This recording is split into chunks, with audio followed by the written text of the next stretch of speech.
Welcome to this afternoon's webinar. It takes a village. New term, same old challenges, tackling the barriers to education. Thank you so much for joining us today.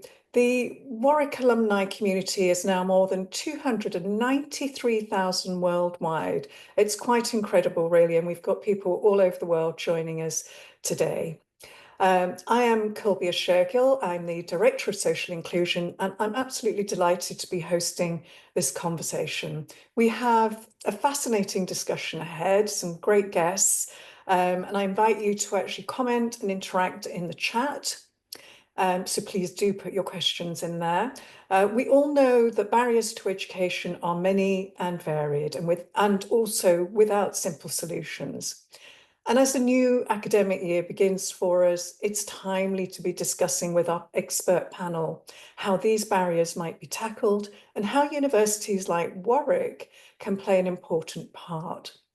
I'd like to just take a moment to welcome our guests and ask them to say a few words about themselves.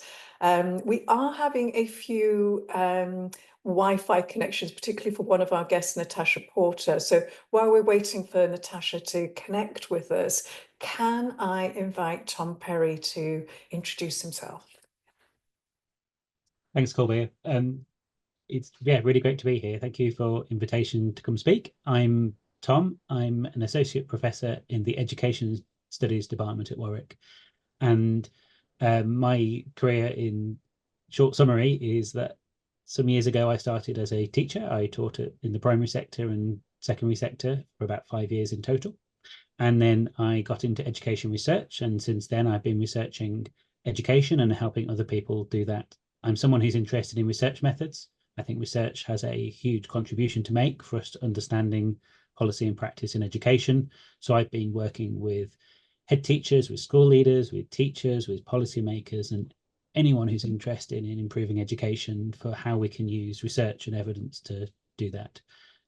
I've done some substantive projects around cognitive science and how we improve pedagogy. I've looked at policy inequalities, and I'm currently working on work around sustainable school leadership and how we support school leaders to help promote education. So thank you for having me. Thank you, Tom. Sounds fascinating, and I'm really, really looking forward to your contribution to this. Can I invite Dr. Rebecca Morris? Thanks, Kulbir. Yeah, it's brilliant to be here, as Tom said. Thank you very, very much for the invite. My name's Becky Morris. I also work in the Department of Education Studies here at the university. I've worked here for just over 5 years now. Previous to coming to Warwick, I was a secondary English teacher, so I taught in a number of secondary schools in Birmingham and then worked at the universities of Birmingham and Durham for a little while as well. My PhD focused on education policy and inequalities, and that kind of links with my current research interests around education, social policy, educational disadvantage, the teacher workforce, and some work around widening access and participation to higher education as well. So I'm really interested, similar to Tom, in how education can improve lives, how it can make a difference, and working on a range of projects connected to those issues. Projects based both in the UK but also internationally as well. Thank you, Rebecca. Again, fantastic to have you on the panel. I think all perfectly relevant to our conversation today. We do have a third guest for you today, Natasha Porter. Unfortunately, she's having some difficulties actually joining us at the moment, so hopefully she'll be able to join us at some point in our conversation. Just to tell you a little bit about Natasha, she's the CEO and founder of Unlocked Graduates and advisor to the Children's Commissioner and Commissioner for the Times Crime and Justice Commission. So she's been doing some fantastic work, and we hope very much that she's going to be able to join us very shortly. Again, thank you for our panel and for your time today. So for our audience, thank you so much. We've had lots of fantastic questions in advance of today's webinar, and I aim to get through as many of those as I possibly can. So let's kick off with our conversation today. So to all of our panel, really, to start with, I think we all recognise that barriers to education need to be tackled, and not just at secondary school level, but from the earliest of stages. So how, in your opinion, can a university like Warwick help with that? Rebecca, let me come to you first. Thanks, Kulbir. Yeah, I think this is a fascinating question, and I would agree. And based on the kind of research evidence that's out there, of course, looking earlier than secondary school is vitally important. And I would say governments and policymakers are pretty aware of that now, and have invested a lot of time and money and policy thinking into early education and care. In terms of what universities can do there, I think there's a few issues that they can look at. I mean, supporting certainly with kind of wraparound childcare and support for parents and for students can be very helpful. There's also, in terms of the research, we still need more research in that area, and looking at which interventions can be most effective for engaging with that early age group. So that's something that both Tom and I think are quite interested in terms of that sort of area. Thank you, Rebecca. Tom, what are your kind of thoughts on this? So I like how the question's worded to point us towards the earliest stages. I think we've known for some time now that all stages of education matter, but we know that early years of children's life, and I mean right back to sort of prenatal, right through early childhood into early education, this is a really, really important stage of life that we really have to get right. So I think it's right to focus in there. It's not that we can't tackle disadvantage right through the educational course, but actually we're really smart if we do devote some attention to that earlier stage. So I think that's the right way to frame it. I think as well that barriers to education is one thing. I think we need to see the flip side of it, that sometimes what holds children back is barriers, things in their way, problems that they have to work through, and they can be personal problems, social problems, they can be a range of things. But also the flip side of that is advantages, that we, through educational efforts, we give some children some forms of support, some form of advantages, and others don't get those. So I think sort of gaps in advantages as much as part of the solution. So what can a university like Warwick do to help with all of that? I think there's a few things. I think there's a real job which happens in conversation between research, policy, and practice, which tries to make sense of the problem, if you like, that it's not always clear where the biggest issues are. It's not clear where the solutions are. And actually, there needs to be an ongoing conversation about the needs of young people and what we can do about those and how to even conceive them. You know, is it different teaching methods needed? Do we need home support? Do we need emotional, social support? What kind of thing is part of that? So that conversation, that sense making, I see a university really well placed with that. I think there's doing research and data. I'm someone who does research, and I think empirical research where you get in schools or you look at data sets or you do reviews can really make sense of identifying the priorities within that. And again, more generally, I would say once we are making sense of these things and we can see our priorities, I think there's a job of knowledge exchange, which the university does really a great job of and puts lots of attention to. It's working with people to make sense of this in practice, I think is helpful.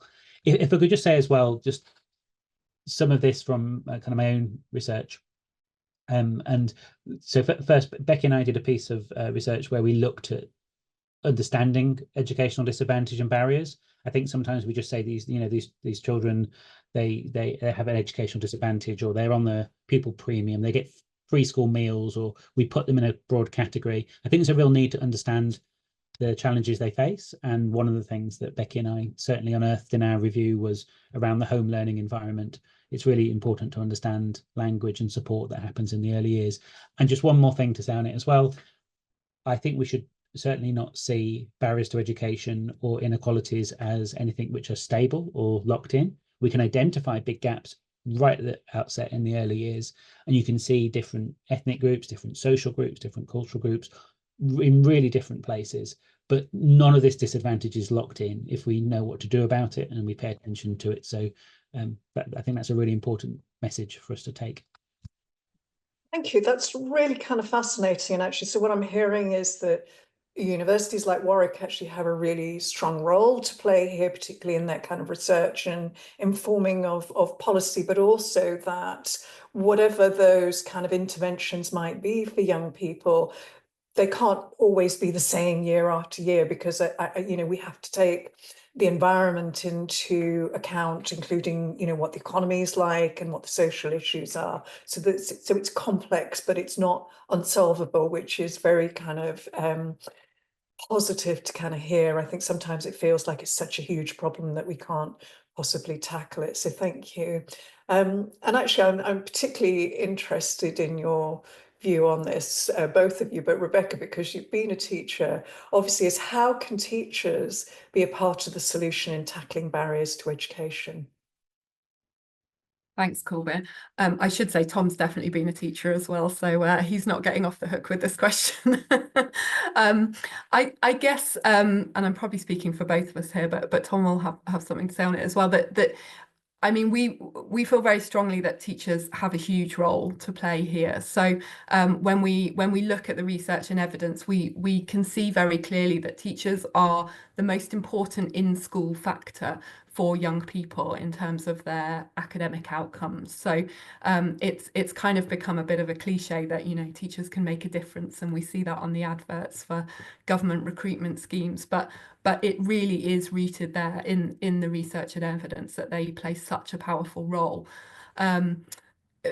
And that is in terms of the academic outcomes, but we also know that they have much wider impacts as well. So, there's been a lot of work done around the power of the relationships that teachers build with young people, the lasting impacts that can have on their aspirations and the choices that they make after school. So yeah, for us, teachers are hugely important. In this country at the moment, we don't have enough teachers, and we don't keep them for long enough in the profession. We have a real issue with recruitment and retention, and that's not just an England issue. That's a global issue in many countries facing similar challenges. But one of my strands of work is looking at what the factors are that influence teacher shortage and supply, but also what can we do to try and tackle that, because having great teachers in front of young people is a surefire way to give them great opportunities in terms of their futures. Thank you. Tom? Yeah, so picking up sort of from Becky's thought there, or just around the teacher workforce. I mean, just to pose this as a problem, we have in the UK something like sort of 60-70 million people as a population, but we need a teacher workforce of about 500,000. So that's a really, really, really huge workforce, and it's only eclipsed by our kind of medical public services in terms of overall size. And so if you're looking at it from an education policymaker's perspective, it's how can I have not just great teachers, but 500,000 great teachers? And how can I spread these great teachers across the entire country and make their working lives meaningful? How can I support them? How can I keep them in jobs? How can I retain them? That is a huge, huge societal and policy problem to solve, really. And making teaching attractive, making people want to be in it, giving teachers the support they need. And yeah, going back to the start of this question, it does really make a difference. It makes huge differences to students' immediate experience of school, whether they're engaged with education, whether they're learning, whether they're happy in school, but right through to how they progress, whether they can go to universities and further kind of education and and the workplace. So getting that right is really, really important. One thing I would say in terms of sort of part of this is that we know not only that teachers matter, but we know that teachers can be supported to develop. It's not about finding fault in teachers. It's about giving them the space and time to do what is a really complex job, and giving them the training they need, giving them the professional development, everything from sabbaticals to support to develop. We know that over the first 3 years of teacher's career, it's a really, really steep learning curve. People really do find those first couple of years hard, and it shows in teacher effectiveness data. So it's a real problem for us at the moment in the UK and more globally, that many teachers are choosing to leave the profession within the first few years. And you're sort of 5 years in and you've lost sometimes over a third of the initial intake. So that's a bit of a problem because they're the steep learning curve years of getting into the profession. If I could say sort of one final thing on this is that kind of teacher education, and Warwick has an outstanding teacher education department. It's teacher education more than training, because we train teachers to be able to stand in the classroom and be effective, but we educate them to be ongoing, thinking, creative, critical practitioners, people who can continually grow over time, who can absorb new information, who can work out new learning contexts. It's the education more than the training we're here, which helps keep that sustainable. And I think that's really, really important. And finally, just on the kind of research side of things, I mentioned that I've done work on cognitive science. So there's some really excellent work from cognitive psychologists, neuroscientists, and lots of people working on cognition and learning and memory. And a lot of that practice is currently being translated into educational practices where teachers in classrooms are doing things to do with cognitive load and all these kind of insights from memory and learning science. So that's, again, a really, really helpful place for teachers to make a difference, things that we can usefully have a conversation about, and things that the university can do to support. That's really kind of interesting, Tom, and I am particularly interested in that distinction that you make between training and educating teachers. So that's that kind of constant kind of development piece, and that we don't make enough investment in our teachers to do that. I think that's really interesting. So thank you for that, both of you. Great insights there. So just to move on to our next question, actually. So Tom, I'm going to come to you first, which is, how can we influence government policies to tackle barriers and support quality education in schools? You've started to touch on that, but just kind of give us a little bit more. So a useful distinction I've been making over the years is between basic research and applied research. I think that's sometimes a tricky space to navigate, that sometimes we have the basic research where we have some really fundamental science, let's say about learning, or science about the workforce or something, but it doesn't necessarily translate into practical policies or classroom strategies that work. So we do need this applied research space where people are taking ideas developed in research and figuring out how to make them work in practice in kind of sort of workable, feasible, practical approaches, whether that's a training scheme, whether it's a new school curriculum, whether it's a new education policy. Actually getting things into practice is much, much harder than people think. So there's a real space for applied research there, stuff that connects research, policy and practice. So I think when this is a slightly indirect way of saying, well, one of the things to do to influence government policies is to show that something works on the ground. It's great to have an idea, but it's just even better to have carried that idea forward and say, look, it's not just a good idea. We've actually got this working in this space. Let's scale this. Let's do something bigger with this. I think that's a really good way in to doing that. And I think applied research is really helpful for that. Just more generally on influencing government, it's by talking to them. It's about having a conversation, active engagement with the people who can use research or who want to do the research. And that, I'm including teachers. Teachers should be doing research as well. That active engagement is important. So I was, for a few years, a fellow of the Warwick Institute of Engagement, and we did a lot of work talking to people in the education sector. I know there's a huge number of partnerships and networks, and all of these are really, really important for influencing. It's not just about having a great idea. It's about having collaborative partnerships and networks and channels where we can all speak to each other about education. Thank you. So it's really about kind of bringing lots of different kinds of thoughts and angles into what's really going to work. So that kind of practical element, but also bringing in the research, but making sure that we understand how we can make that, you know, applicable in kind of every day. There's a couple of really interesting questions actually that are in the chat. So I wouldn't mind just bringing in just a couple of those actually, if that's okay. So I just saw one here. Well, we're talking about kind of improving that piece for teachers in the school time and for kids, obviously. Is a question here around whether changing the curriculum to allow more play-based learning beyond, you know, the kind of standard curriculum. And has there been any research about actually how we should be changing some of this? Don't know whether Rebecca or Tom might want to just comment on that.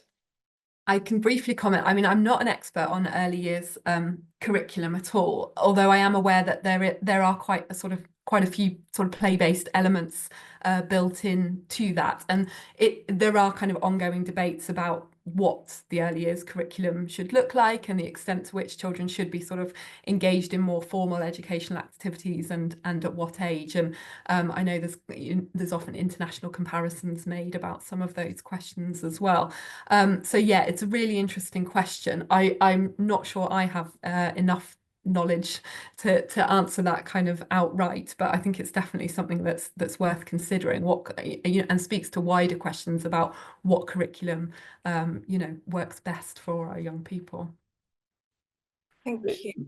But maybe one thing I'd add on this, it's without getting us into too technical territory, one of the distinctions sometimes made in the kind of learning science is between something they call biologically primary and biologically secondary. So I'm going to explain these two terms. Learning, there are some things which are primary, which are things which we are naturally evolved, if you like, to do. Young children naturally, if they have supportive relationships, they have loving relationships, a nurturing space to be in, they will do all the things you'd expect of learning to walk, learning to talk, learning to socialize, learning to be with other human beings. They will also learn things about the world. They'll learn to climb and navigate, play with space and materials and all these kind of things. So these are things which they don't need necessarily explicit teaching. They just need an enriching space to be in. And the early years are just really, really important for that. It brings new experiences to children, and play-based learning is absolutely the natural way for children to engage with a lot of new things. A lot of things children, they might not experience at home, they would experience in the school. Play is the natural way of children engaging as learners. But the other kind of distinction that's made is this kind of secondary learning. So something like maths, for example, or something like learning to read and write, it's not something that we're built in evolutionary terms to do. And it's something which does need explicit instruction in some places.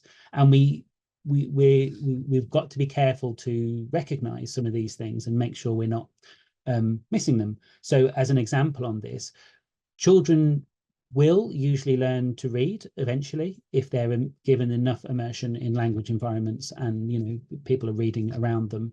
But it is a very difficult thing to decode language. And so we do know from a lot of studies that early years phonics strategies, where you're sort of teaching letters and sounds to children, is a really efficient way of getting children there. And it's also an inequalities question, because where children are having a really rich, there's lots of books in the home, people are reading to them all the time, they have a much, much broader base to build on, and they do crack the language code eventually, and they can do that more easily. And sometimes it feels like it's natural and it hasn't, been too hard. But some children don't have that, and explicitly teaching language, teaching children to read is a kind of inequalities issue here, that these children might not get that, and we should focus in and give it. So all I'd say on this is that I think there's an important ongoing conversation about the balance of these two modes of learning, if you like. And we go wrong where we push too much of the formal learning into the early years, and we go wrong when we don't pull some of the play-based learning right up to secondary, right? We should have creative play, almost focused learning, even for adults. It's where we go wrong, I think, we've got the balance wrong between these two things. So yes, I agree with is it Craig? play-based learning is hugely important, and we just need to make sure we're explicitly teaching some things and getting children to engage through play with others. Thank you, Tom. I think that's really helpful. And actually, you've probably seen that there's quite a few questions along the similar kind of theme, actually, in terms of not just the formal teaching, but actually what are the other kind of things that perhaps have been knocked out of some of our kind of syllabus. And this is quite often brought up, actually, when we also compare the type of schools that children may go to, public versus private, and that quite often arts and creativity is there's much more space and resource to provide that in certain schools than others. And actually, I think this kind of very much touches on that and also leads very nicely into my next question, which is, how can the rising number of vulnerable or disadvantaged children be better supported given the challenges to both funding and staff? And actually, Rebecca, I'm going to come to you first because I know that you're also WP lead for your department at the university. So it would be really great to kind of hear from you on this. Thanks, Kulbir. That's great. Yeah, I mean, I agree. There are huge challenges at the moment in terms of rising numbers of young people who really need the support of their schools, but of wider agencies as well. I mean, funding is mentioned there, and we've heard for many years that there isn't much funding, there isn't enough funding. Funding has been kind of cut away from the education system. So I mean, that is one thing that it sort of sounds obvious to say, but we do need more funding in the education sector, and particularly in some specific areas as well. Now, whether or not that transpires over the next few years and with the new government that we have, of course, funding isn't everything. So there are sort of other strategies that can come through, or things that are in place that can perhaps be expanded or developed as well. As there's often a call when there's concerns around sort of vulnerable and disadvantaged young people to put into place more of the kind of broader support. So there is certainly a need at the moment for more support for mental health and well-being of children and young people. The challenge has become, though, that in the last sort of 10 to 15 years, schools have almost become expected to deliver that and to provide that kind of wider social care support, mental health, physical health and well-being. And that is a huge thing to ask of schools whose main job ultimately is to educate children, to teach them things, to work through a curriculum. Of course, they have that kind of wider responsibility to children's safety and well-being, but they have sort of had to take on this much broader role. You often hear of teachers sort of describing themselves as more than teachers. They're having to be social workers and bring in all of these other skills as well. And that's really how schools have had to try and operate almost as hubs within the community, which is where many of them want to be situated. But in terms of delivering those extra support services, that can be extremely challenging. So there's a real question there around the role of government and funding and the delivery of policy, but also whose responsibility is it to do that. I'd also on this question go back to a previous point about teachers, which is one of the probably most influential things that we can do to support vulnerable learners or disadvantaged young people is to try and recruit and retain more teachers, because as we were saying, they're so important, and it is disproportionately children in less advantaged areas or less advantaged schools who are left without high quality teachers or without specialist teachers in their schools. And of course, that's just going to kind of reproduce the inequalities that we see here. In relation to widening participation, you mentioned, so Warwick, the WP team, the outreach team, and lots of the academic departments run lots and lots of initiatives to support young people from disadvantaged backgrounds to consider university, to see it as an option, and then as they are kind of moving through their educational careers to really think about applying for university and supporting them to access it as well. So there's lots and lots of programs in place for that. But again, one of the key barriers for young people not getting into university is those academic qualifications, usually at GCSE level. So if young people get the GCSEs that they need to go on and study A levels, typically they will end up going to university.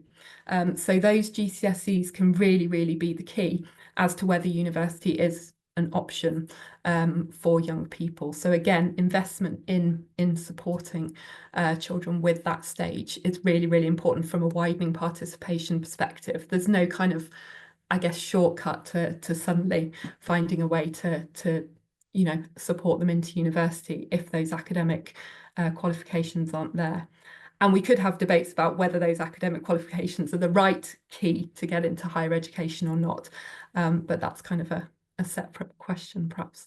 I'll let Tom pick We'll up come on to that in a moment. It is worth kind of looking at, and it's being debated right now. But I'd just like to kind of get Tom's input, and also there's an interesting question here in the chat, which is about Sure Start and actually how that was designed to tackle early learning. And a lot of people saw that as a very kind of successful piece of government intervention, actually, which was then changed. And I just wondered whether, Tom, whether you had a view on Sure Start, but also, you know, how vulnerable and disadvantaged children can be supported. Yeah, I mean, I wouldn't be able to go right into the detail of it, but my awareness of Sure Start is that we've had a huge evidence base on this kind of intervention, some of them stemming from really early sort of experiments in the United States. So when we're talking things that go back to the 60s and 70s, and seeing the value of that kind of system. So then when Sure Start was set up, it was well funded, it was well conceived, it had a strong evidence base behind it. And as I say, I mean, I'm aware of some sort of back and forth on the academic debate around how effective it was, but the broad consensus was this is a strong evidence-based intervention and needed continuing support. Yeah, I mean, it speaks a little bit to Becky's point about figuring out where the bounds of education are and where wider public services and families come in. And it is interesting that there are political differences on this front. I mean, just as a simple sort of visible sign of this, when the Labour government passed over to the coalition government in 2010, we had a change of the name of the department from Department for Schools, Children and Families, DCSF, to Department for Education. So it's the children and families get sort of cut out the name. And as I say, I mean, I'm not making a political point here, because the real question is where some of this sits and to what extent teachers should be picking up these kind of wider challenges. I've mentioned I'm on a research project with colleagues at the University of Nottingham on school leadership. So we talk to school leaders about what they're facing in terms of supporting vulnerable, disadvantaged children. And it's a really sort of upsetting picture in many places that people say that, well, we feel that all these social problems, I've heard the phrase, they all roll downhill to schools a few times. I've heard the phrase, we feel sometimes like we're the last public service standing sometimes, and we recognize this is resources, it's not the will's there, but not always the joined up services, not always the resources, the funding for those. So schools are facing at the front of this. They're kind of like the general practitioner sometimes of education, that they have to some extent address all of these. And a lot of school leaders are finding that they're not being able to draw on wider services. They're not being able to exercise public services leadership to be able to do that. Sure Start was one way of capturing as an intervention. Let's put together a cross public sector team, and if young people's needs are speech and language, we'll get that support in. If young people's needs it's social care, well, we'll get that support in too. It's education, we'll get that. It's a way of bringing things together as much as anything else. So that's important. And there are other services like educational psychology services, again, who act as this linchpin to hold together lots of different services. And equally, it's important that this connects meaningfully with communities. It's not just a large, state-led effort to provide, all services. It's got to be integrated in community. I suppose, I mean, that's where yeah, I mean, I'm perhaps wandering off the question a little bit, but it's about seeing the flourishing of young people, of supporting them as a wide social problem which everyone has a stake in. And I mean, I just love the name of this webinar. In fact, it takes a village, and I think that's a really good sentiment for how to deal with this. Yes, teachers are part of the solution here, but I think there's how we join them up with public services is a big part of it too. I think, Tom, what you say is incredibly relevant, actually, and I myself was thinking about this is what we're talking about, really. It takes a village, and also your comments around the kind of increased demands or expectations, actually, of schools and universities as well, I think, in terms of the different kinds of care and services that they're expected to provide that perhaps aren't within the skill set of teachers, or that they have the funding to actually get all those different kind of aspects in. And there's quite a few comments actually from our audience around this particular issue. So I think it's really important to kind of bear that in mind, and particularly when we're thinking about, how can we influence government policy. It is about policy, it is about funding, but actually it's that disconnection as well between what a child needs, which isn't just formal education, but actually that whole piece around community, around family setting, the social kind of impact as well. And also I'm really grateful to our audience who are just putting up some fantastic resources up in the chat as well. So please do take a look at those. I'm kind of aware of some of them, like Into Teach and stuff. They're really great kind of projects, with some of which I know that Warwick is kind of involved in terms of supporting teachers into this space. Okay, so we started to touch on this, which is, how can the university look beyond formal education backgrounds to facilitate enrollment for children from underprivileged backgrounds. And I'm really aware that because we've just had A-level results, obviously people have just got into university. And again, we've seen kind of a public debate around the fact that we're still seeing huge disadvantages, and one that was particularly hit the headlines, I think, a month or so ago, was the North-South divide in terms of how many young people were getting into university. And Rebecca, you touched on this in terms of, it's those formal education qualifications that get you into university. Can we do this differently? Can we look beyond this, and what might that look like? So Rebecca, you first, please, if that's okay. Yeah, sure. It's quite a big question. I mean, I think we could look beyond formal educational qualifications and backgrounds. I think that would certainly be something interesting to consider. At the moment, that's not how the UK higher education system works. So, it is very much predicated on the academic grades that young people achieve.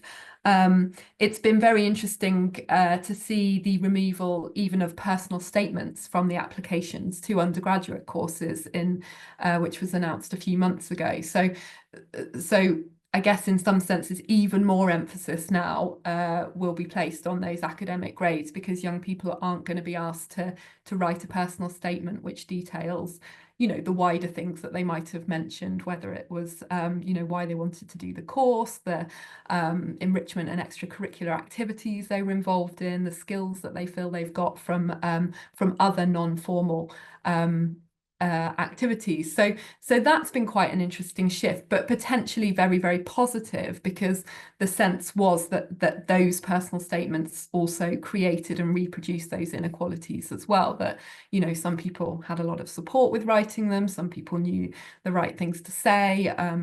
So real debates there, but interesting that move has come about. I mean, I think there's also a question around a kind of interest in a broader range of educational qualifications here. So I've worked on a number of projects around post-16 education, looking at young people who've been engaged with technical and vocational qualifications, such as BTECs. And one project I worked on a few years ago was looking at the transitions of young people who'd completed BTECs and then entered higher education. Because they are less likely to enter higher education than those with A levels, and also less likely to finish their undergraduate courses. And we were interested in why that was. But in terms of their actual access to university, you are supposed to be able to get into university with a level 3 BTEC. But there are very, very few universities who advertise that fact sometimes, or who make that really explicit and really clear. And we know that there is kind of a status difference in terms of technical and vocational education compared with the sort of A levels that young people take in this country. So, I mean, I think there's a real argument for looking at how we improve the parity and esteem of those technical and vocational qualifications. And if young people who take those, and I'm including T levels now, which are the kind of new version of technical qualifications, if they want to go to university and the qualification is supposed to allow them to do that, it would be great if we could look at ways to make that seem like a natural pathway, and to make universities sort of very open to those young people who bring a wealth of skills and experience, which might be slightly different to those who studied the more traditional A levels, but who have, you know, real potential to thrive at university.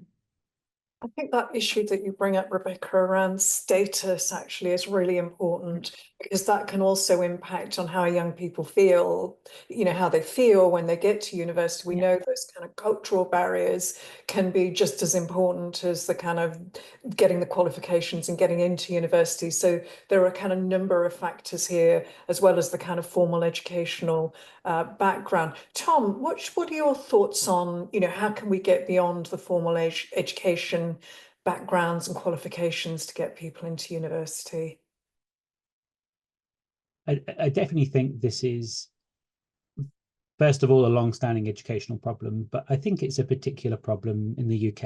I think when we compare how we the esteem that we accord to technical education elsewhere, and its status and how it's looked at in different countries, I think we have a particularly problematic relationship there between what we might call academic and vocational, and it manifests itself in insisting on highly academic qualifications for things like, let's say, engineering or medicine, which are actually incredibly technical and vocational as well as academic. We don't get that blend right, and by not getting that blend right, we create these barriers of esteem where some things are valued and some things aren't. We create barriers of resources where some things we put the money in, some we don't. And also we create barriers in terms of pathways, that having a certain type of qualification helps you move forward in your education career and others don't. And Becky's just mentioned, you know, BTECs as an example there of some things which may be better in terms of smoothing pathways there. So, I mean, how to get out of this? I think we need to, as maybe as a country, if you want to speak about it this widely, but just even more generally, recognize that knowledge and expertise comes in lots of different forms. And I mean, we could go back to, you know, the ancient Greeks, and they'll be talking about techne and technical knowledge, and epistemic scientific knowledge, and phronesis like wisdom and ethical knowledge. And they'd be saying, look, there's all these different types of knowledge. And in the intervening years, we've had this conversation in a kind of philosophy department or in the education department about, here are different ways of knowing, and here's the different types of expertise that people might have. And it's this whole range of everything from emotional intelligence and social skills to practical skills to technical skills to all across the disciplines. And I think where that becomes a problem is where we have young people with real talents, but those don't necessarily or easily translate into passing, let's say, GCSEs in certain subjects, presenting in certain ways. These are absolutely not downplaying the values of these. I think they're hugely important, but we need to recognize that some of the talents get lost and we don't see them. So it's about being a bit clearer on what kind of expertise and knowledge people possess, and not boiling it down to certain formal qualifications, I think. And I mean, I've done a lot of work with head teachers, and so I can see this pretty clearly here. I mean, I would give head teachers as a brilliant example of people with high level knowledge, high level expertise, hugely, brilliantly functioning individuals who are leading the education system. This is a really expert thing to do, yet that doesn't necessarily translate into them writing a good essay. It doesn't necessarily translate into other forms of knowledge that well. And I think they provide a good example for the more general point here. And looking at the university, we have WMG, fantastic manufacturing group, we have a fantastic medical school, and we can look across these and we see that there's all these kind of different types of knowledge going on here, and we should try and help young people engage with that. We did speak with the WMG not too long ago about how we can get work experience, for example. Children have work experience in WMG and they suddenly find they've got an absolute talent for working with engineering, and it might not have been apparent to them that those talents were there until they've had that kind of connection. So I think that's a really big part of the answer. It's about helping young people see their talents and us looking a bit harder and thinking a bit more clearly about where they lie and what form they might take and how we might see them. It doesn't always boil down to the formal qualifications, I don't think. Thank you. Really important, actually speaks very much to the work that I'm very involved with, when that piece around actually recognizing diversity of thought, actually, and the value that brings, the different kinds of experience that we find in university, where we get people from very different kind of backgrounds, and also that piece around, if young people can't see themselves in a place, it feels like it's not for me. And actually, this takes us very nicely into our next question, which is from one of our alum who shared a very personal story with us, actually, and posed an interesting question about access to education beyond undergraduate study. And I know that this is something that's quite important to us here at Warwick. They said that I came to Warwick as a widening participation student in the 1980s. They loved it, but now re-entering education at PhD level many years on. What are the panel's thoughts on barriers to education at postgraduate or maturity study level? Rebecca, you've got your microphone there. Yeah, that's fine. Start with this one. Thank you. Well, I mean, it's brilliant that the person who's asked the question is coming back to do doctoral study. I'm not sure if that's at Warwick or elsewhere, but either way, fantastic. It's really interesting, this question, and it completely speaks, Kulbir, to what you were just saying around the kind of diversity of students that we have at university, and the importance of embracing that and celebrating it and finding ways to support all of our students. I mean, there are fairly well documented barriers and challenges for postgraduate students coming back to study, maybe after a little break away from studying, or for mature students as well. Things such as, time commitments, having lives beyond university, personal, professional commitments. A lot of our postgraduate and mature students might be studying part-time, for example, so they might also be working, may have family lives, other caring commitments, and all of those can really impact on the time available for studies, the sort of space available for engaging with studies as well.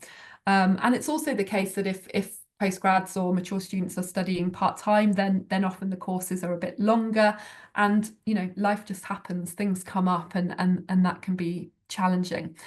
Having said that, though, there is really significant evidence to show that mature students tend to do really, really well at university, and the question is kind of framed around concerns or challenges or barriers, but actually I think if we sort of look at it the other way, there are huge opportunities and positives for mature students and postgraduates coming into study. It can be daunting, but they bring a wealth of experience, professional backgrounds, personal backgrounds.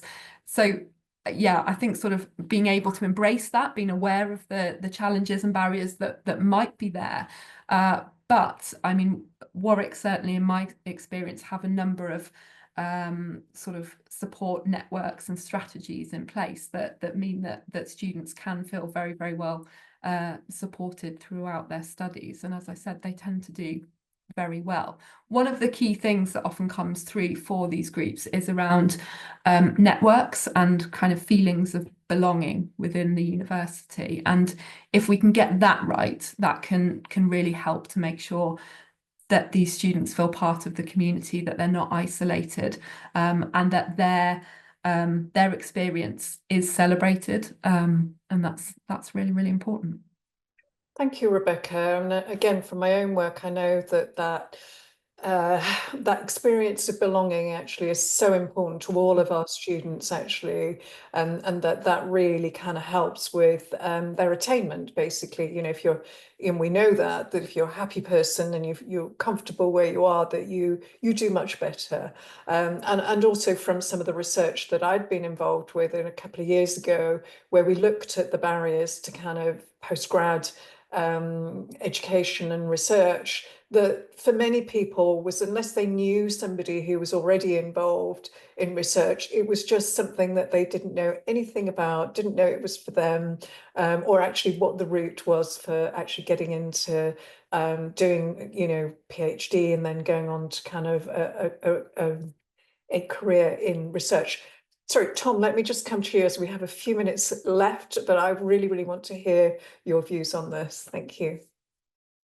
Yeah, so I'm a huge risk of repeating what the two of you have just sort of said on this, but I suppose my own flavour of answer here would be that I would immediately jump to what we might loosely call commitments being a challenge. That you've got family, you've got places, you've got professional background, you've got other stuff going on, and it's far harder just in general for a mature student, a postgraduate student, to be able to find the kind of headspace and time needed to really immerse yourself in an area. Sometimes they're coming to large academic literatures and you just need acres of time to read and think. It takes so long to process that, whereas they're trying to fit that around some, you know, some serious commitments, and that's a real challenge. I would echo exactly what has been said around sort of identity formation. People need to belong. They need to see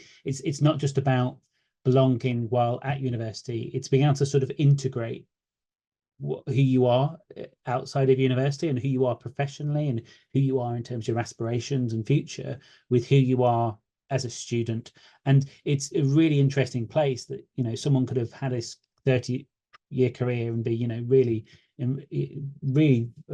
sort of advanced in many ways, and suddenly they're put in a quite difficult position of being new to an area and learning something for the first time and trying to navigate that. And as I say, integrating those two parts of your identity is a pretty important space. And I'd say not just in terms of the identity and social side, it's also just in terms of the learning.